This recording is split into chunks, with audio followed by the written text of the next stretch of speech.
Winston, you're back. Good morning. Good morning to you. You know, it's good to have coffee in the morning. It's a great drink. Or in the afternoon. Any time of day, but especially in the morning. I know. Well, you know, around 2 I'll have another cup. Mm-hmm. So what are we sampling today? Today we got some Fair Trade Organic Rainforest Blend. It features some coffee from Peru in it. And it's a darker roast. We put some beans out here. It's a blend of some lights and darks, but we call it a dark roast mostly. Before you get too much into it, tell the audience how you brew this coffee. All right, so this I brought this today because lately it's been my favorite coffee.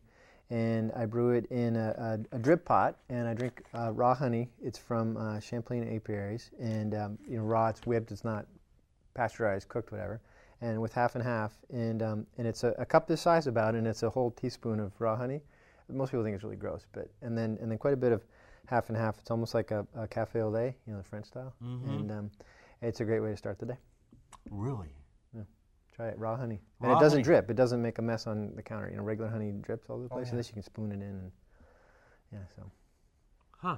It's interesting. When you told me that, I said we have to talk about this, in the morning. Yeah. All right. Tell us a little bit about these co-ops here and what they're doing. So this coffee's Fair Trade Organic. So it's certified Fair Trade, which means the farmers were paid a decent price for their coffee. Which we talked about earlier. Yep.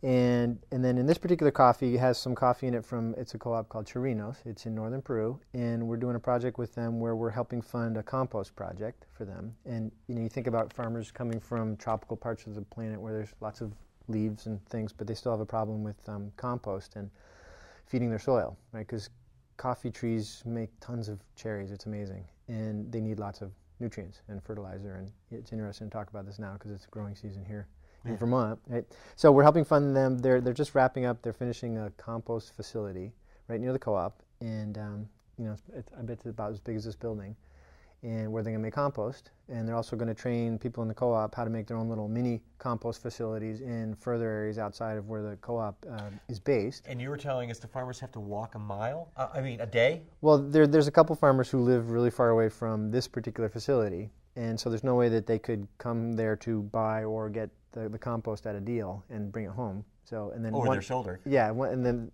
we had the cupper from one of the taste evaluators from this co-op was here a month ago. Told us that there was a woman who had to walk. It took her 8 hours to get to her satellite co-op. It's a primary co-op, and that there's no way that she could carry a sack of compost 8 hours on the back of her. I have trouble carrying it across the yard.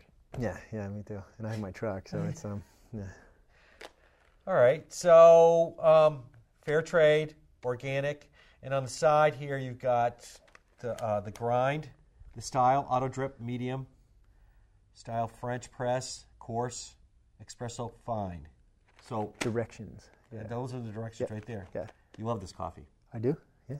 This coffee right now. And it's beautiful packaging. Yeah. And the beautiful packaging. Yeah. Oh, listen, thank you. Welcome. Cheers.